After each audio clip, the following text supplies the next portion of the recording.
Hello and welcome back to our channel. This is Mithilesh Kumar and you are watching your favorite channel RS Public School. जैसा कि मैंने अपने पिछले video में कहा था कि हम लोग इस वीडियो में लेटेड हीट के बारे में बात करेंगे। ये बड़ा एक इम्पॉर्टेंट टॉपिक है तो वीडियो को स्किप मत कीजिएगा। यस, वीडियो को स्किप थोड़ा सा मत कीजिएगा, बहुत इम्पोर्टेंट टॉपिक है। तो देर किस बात की, सो लेट्स बिगिन।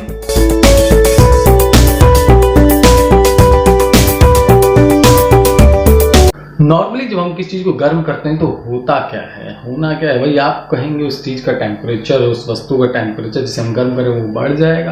आपकी बात बिल्कुल सही है। जब हम किसी चीज को नॉर्मली गर्म करते हैं तो उस वस्तु का टेम्परेचर बढ़ जाता है। पर अगर मैं कहूँ कि जब कोई वस्तु अपना फिजिकल स्टेट चेंज करती है, अपनी अवस्था को चेंज करती है, मतलब सॉलिड से लिक्विड में कन्वर्ट होती है, फिर लिक्विड से गैस में कन्वर्ट होती है, उस समय उस चीज का जो टेम्परेचर है वो कभी इंक्रीज नहीं होता।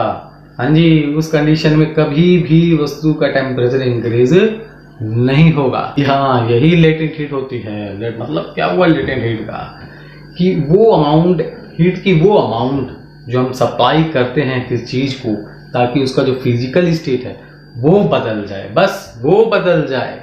ध्यान दीजिएगा, वो बदल जाए, उसका टेम्परेचर ना बढ़े। ऐसी हीट को हम लेटेंट हीट कहते हैं। लेटेंट हीट कभी भी अपनी वस्तु का टेम्परेचर को बढ़ने नहीं देती। लेटेंट शब्द का मतलब ही होता है हिडन। हिडन मतलब छिपा हुआ, वो अपनी वस्तु में कहीं छिपी हुई है। जब वो फिजिकल स्टेट, जब उस वस्तु की चेंज होगी तब वो बाहर आती है उसकी फिजिकल स्टेट को बदल देने के लिए, पर उसका टेम्परेचर को इंक्रीज कभी नहीं करती। चलिए इसे थोड़ा सा डिटेल में समझते हैं। जैसा कि पहले मैंने अपने वीडियोस में आपको बताया कि कोई भी चीज है उसके पार्टिकल्स के बीच में फोर्स ऑफ अट्रैक्शन होता है। ये बात तो याद ही होगी आपको, फोर्स ऑफ अट्रैक्शन होता है। जो हम हीट सप्लाई करते हैं, जो लेटेंट हीट होती है ना, वो उस फोर्स ऑफ अट्रैक्शन को तोड़ने का काम करती है। सिर्फ उस फोर्स ऑफ अट्रैक्शन को तोड़ने का काम करती है। वो काइनेटिक एनर्जी, पार्टिकल्स की जो काइनेटिक एनर्जी होता है उसे बिल्कुल भी नहीं बढ़ाती, और इसीलिए जो सब्सटेंस होता है उसका जो टेम्परेचर है वो इंक्रीज नहीं होता। बस होगा क्या, उसकी फिजिकल स्टेट चेंज हो जाएगी, क्योंकि लेटेंट हीट ने क्या किया, उसके जो पार्टिकल्स के बीच में फोर्स ऑफ अट्रैक्शन था उसे तोड़ दिया। अब बात करते हैं लेटेंट हीट के टाइप्स की। तो लेटेंट हीट दो टाइप्स की पाई जाती है। एक होती है लेटेंट हीट ऑफ वेपोराइजेशन और दूसरा होता है latent heat of fusion. Latent of fusion का मतलब है जब आप किसी सॉलिड को लिक्विड में कन्वर्ट करना है तो उसके अंदर लगने वाली लेटेंट हीट को हम लेटेंट हीट ऑफ फ्यूजन बोलेंगे, या फिर मेल्टिंग भी बोल सकते हैं। लेटेंट हीट ऑफ मेल्टिंग भी कहा जा सकता है। और अगर आपको किसी चीज को, लिक्विड को अगर गैस में कन्वर्ट करना है तो उस कंडीशन बोलेंगे latent heat of vaporisation. Latent heat को समझने के लिए चलिए हम एक छोटा सा एक्सपेरिमेंट समझते हैं। मैं एक्सपेरिमेंट करके तो नहीं दिखा सकता क्योंकि मेरे पास सेपरेटर्स नहीं है, पर इसको समझा जरूर सकता हूँ। मान लीजिए आपके पास एक बीकर है जिसके अंदर आपने बर्फ ले रखी है। अब इसके अंदर क्या है, एक थर्मोमीटर को लगा दीजिए, उसका टेम्परेचर नोट कर लीजिए। टेम्परेचर आएगा 0 डिग्री सेल्सियस। अब उस बर्फ को गर्म करना स्टार्ट कीजिए, नीचे उसके बर्नर लगा दीजिए, मोमबत्ती लगा दीजिए, उसे गर्म करना स्टार्ट कीजिए। तो होगा क्या, धीरे धीरे बर्फ पिघलना स्टार्ट होगी, पर जो थर्मोमीटर के ऊपर जो टेम्परेचर होगा वो रहेगा 0 डिग्री सेल्सियस। और गर्म कीजिए और हीट बढ़ा दीजिए, बर्फ और तेज से पिघलना स्टार्ट हो जाएगी, पर जो थर्मोमीटर पे अभी भी जो रीडिंग आ रही है वो आ रही है 0 डिग्री सेल्सियस। जब तक उस बीकर के अंदर एक छोटा सा भी टुकड़ा पड़ा है बर्फ का, तब तक रीडिंग आपको मिलेगी 0 डिग्री सेल्सियस। अब जैसे ही पूरी तरह से बर्फ पिघल गई, पानी बन गई, अब जो टेम्परेचर है उस लिक्विड का वो बढ़ना स्टार्ट हो जाएगा। पर जब तक उस बीकर के अंदर एक छोटा सा टुकड़ा भी था बर्फ का, तब तक टेम्परेचर नहीं बढ़ा। इसका मतलब क्या हुआ कि जो भी हीट हम उसे सप्लाई कर रहे थे, जो बर्फ के, जो सॉलिड के फॉर्म में है, जो बर्फ है, उसकी जो फोर्स ऑफ अट्रैक्शन था पार्टिकल्स के बीच में, वो हीट एनर्जी उस फोर्स ऑफ पार्टिकल्स को तोड़ने में पूरी तरह से यूज हो गई, इसीलिए उसका टेम्परेचर इंक्रीज नहीं हो पाया। तो हम अब लेटेंट हीट को कैसे डिफाइन कर सकते हैं? लेटेंट हीट को डिफाइन किया जा सकता है, ध्यान से सुनिए, वो हीट की वो अमाउंट जूल में नापा जाता है एनर्जी को, और हीट एक प्रकार की एनर्जी है। वो अमाउंट हीट की जूल के अंदर जो कि जरूरत पड़ती है 1 kg सॉलिड को लिक्विड में कन्वर्ट करने के लिए। 1 kg सॉलिड को लिक्विड में कन्वर्ट करने के लिए जितनी हीट एनर्जी चाहिए, जितनी अमाउंट की हीट एनर्जी चाहिए, उसे लेटेंट हीट ऑफ फ्यूजन कहा जाता है। हालांकि उसका टेम्परेचर, उस सब्सटेंस का टेम्परेचर बढ़ना नहीं चाहिए। अब कई एक्सपेरिमेंट से ये देखा गया कि 1 kg आइस को लिक्विड में कन्वर्ट करने के लिए 3.34 इंटू 10 की पावर 5 जूल एनर्जी चाहिए थी। मतलब ये हुआ कि latent heat of fusion of ice is 3.34 10 की पावर 5 जूल्स होती है।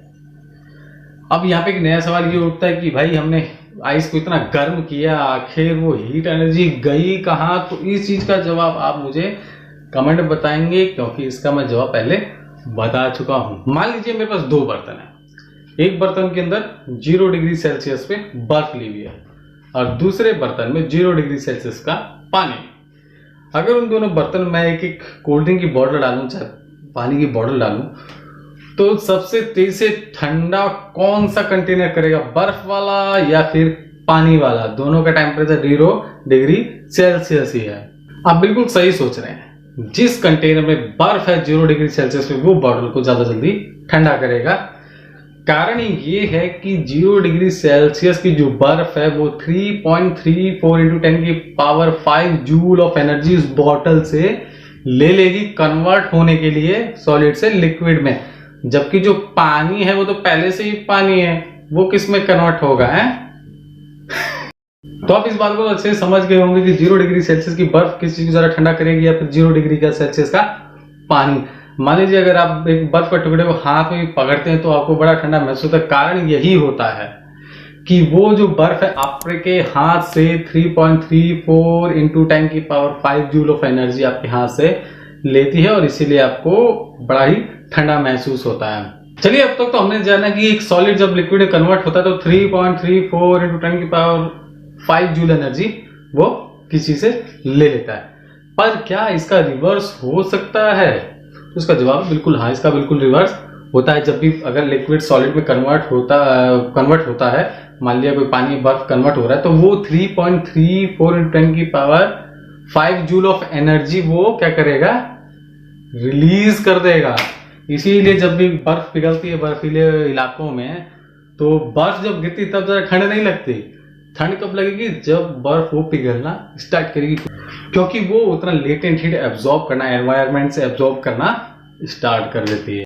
क्या कभी सोचा है आपने कि प्रेशर कुकर के अंदर खाना जल्दी क्यों बन जाता है? तो इसी बारे में आज अभी हम बात करेंगे अगले टॉपिक में। तो हमारा अगला टॉपिक जो है वो है लेटेंट हीट ऑफ वेपोराइजेशन। चलो देखते हैं इस टॉपिक में क्या है। तो चलिए अब समझते हैं हम लेटेंट हीट ऑफ वेपोराइजेशन को एक एक्सपेरिमेंट की मदद से। मान लीजिए आपके पास एक बर्तन है, कंटेनर, जिसमें आपने पानी लिया हुआ है, उसमें एक थर्मामीटर लगा दीजिए और उसको गर्म करना स्टार्ट कीजिए। तो जैसे जैसे आप गर्म करेंगे वो जो टेम्परेचर है थर्मामीटर पर वो बढ़ना स्टार्ट करेगा। अब जैसे ही पानी उबलना स्टार्ट करेगा, उबलने का मतलब है वो स्टीम भाप में कन्वर्ट होना स्टार्ट होने लगेगा, तो टेम्परेचर पहुंच जाएगा 100 डिग्री सेल्सियस पे। अब कितनी मर्जी आप इसको गर्म कर लें, कितना मर्जी आप हीट बढ़ा दें, अब वो 100 डिग्री सेल्सियस तो टेम्परेचर थर्मोमीटर पर वो थोड़ा सा ही ऊपर नीचे नहीं होगा, वो फिक्स हो जाएगा 100 डिग्री सेल्सियस पे। और कब तक रहेगा? जब तक कि उसके अंदर पानी है तब तक वो 100 डिग्री सेल्सियस ही दिखाएगा। उम्मीद करता हूँ आपको latent of heat of vaporisation समझ में आ गया होगा। इसको डिफाइन किया जा सकता है। लेटेंट हीट ऑफ वेपोराइजेशन होता क्या है? वो हीट की अमाउंट जो कि जरूरी होती है किसी लिक्विड को गैस में कन्वर्ट करने के लिए, विदाउट इंक्रीजिंग इट्स टेम्परेचर, बिना उसके टेम्परेचर को बढ़ाए। जितनी अमाउंट ऑफ हीट एनर्जी चाहिए एक लिक्विड को गैस में कन्वर्ट करने के लिए, वो हीट एनर्जी कहलाती है लेटेंट हीट ऑफ वेपोराइजेशन। और ये होती कितनी है? 22.5 इंटू 10 की पावर 5 जूल्स। इससे पहले हमने पढ़ा था लेटेंट ऑफ फ्यूजन, वो थी 3.34 इंटू 10 की पावर 5 जूल। ये है 22.5 इंटू 10 की पावर 5 जूल। मतलब कि लेटेंट हीट ऑफ फ्यूजन बहुत कम होता है लेटेंट हीट ऑफ वेपराइजेशन से। अब आप समझ गए होंगे भाई प्रेशर कुकर के अंदर खाना जल्दी क्यों बन जाता है। कहने का मतलब ये हुआ कि 1 केजी अगर लिक्विड को आपको गैस से बदलना है तो आपको कितने जूल की एनर्जी चाहिए होगी। 22.5 इंटू 10 की पावर 5 जूल की एनर्जी लगती है 1 केजी लिक्विड को गैस में कन्वर्ट करने के लिए। आप भी अपने हाथ में कभी भी अगर स्पिरिट नहीं है तो कोई बात नहीं, पेट्रोल भी नहीं कोई बात नहीं। आज के टाइम में सबसे ज्यादा इस्तेमाल होने वाली चीज जो है सैनिटाइजर। जरूरी है भाई, आज के टाइम में जो हालात चल रहे हैं उसमें यूज करना। आप भी करिए, सुरक्षित रहेंगे। तो अगर इसको जब हाथ में डालते हैं लगाते तो बड़ा ठंडा ठंडा महसूस होता है। ऐसा क्यों? क्योंकि स्पिरिट है, पेट्रोल है, चाहे ये सैनिटाइजर है, इसके अंदर होता है 99% अल्कोहल। जब भी हाथ पे डालते हैं हम लोग तो ये होता क्या है कि ये जो लेटेंट हीट है जो हमारे हाथ से लेता है, लेटेंट हीट ऑफ वेपराइजेशन को ले लेता है और इवेपोरेट हो जाता है तुरंत। हाँ, देखा होगा सैनिटाइजर लगाते समय या पेट्रोल लगाते समय हाथ पेट्रोल तुरंत गायब हो जाता है। हाथ पानी की तरह रुकता नहीं है, गीले नहीं होते हाथ कभी, वो तुरंत उड़ जाता है हवा में।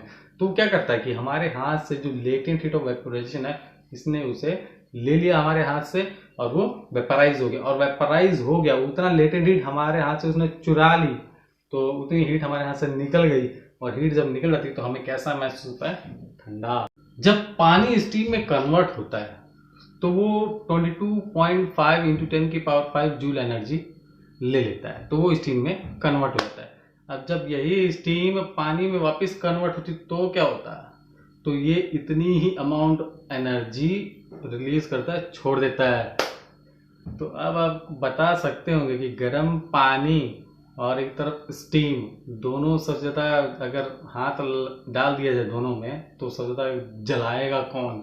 स्टीम जलाएगा कि पानी जलाएगा? अगर आप सोच रहे हैं कि गर्म पानी अगर जाते ही जलाएगा तो आप बिल्कुल भैया गलत सोच रहे हैं। मतलब ये हुआ कि जब स्टीम अगर हाथ पे गिरेगी ना तो अपने साथ वो लेटेंट हीट लिए हुए बहुत सारी जूल की बहुत ज्यादा एनर्जी है उसके लेटेंट हीट में। तो जैसे वो हाथ पे गिरेगा वो सारी की सारी लेटेंट हीट आपके हाथ पे रिलीज कर देगा और जिसकी वजह से आपको ज्यादा गहरे घाव बनेंगे। पानी के मुकाबले, गर्म पानी के मुकाबले ज्यादा घाव स्टीम देगा। अधिकतर चीजों को जब हम लोग गर्म करते हैं तो सॉलिड चीजें पहले लिक्विड में कन्वर्ट होती हैं और उसके बाद वो गैसेस में कन्वर्ट हो जाती हैं। और अगर इसका उल्टा करना है, रिवर्स करना है, तो भाई उन्हें ठंडा कर दो, गैसेस से वो पहले लिक्विड में कन्वर्ट होंगे और फिर लिक्विड से और ठंडा करने पे सॉलिड्स बन जाते हैं। पर धरती पर कुछ ऐसी भी चीज है जो सॉलिड होती है और उन्हें गर्म कर देना अगर तो डायरेक्ट वो लिक्विड छोड़ के सीधा वो गैस में कन्वर्ट हो जाती है। और अगर उनके गैस फॉर्म को अगर ठंडा कर देना तो लिक्विड बनने के बजाय सीधा सॉलिड बन जाते हैं।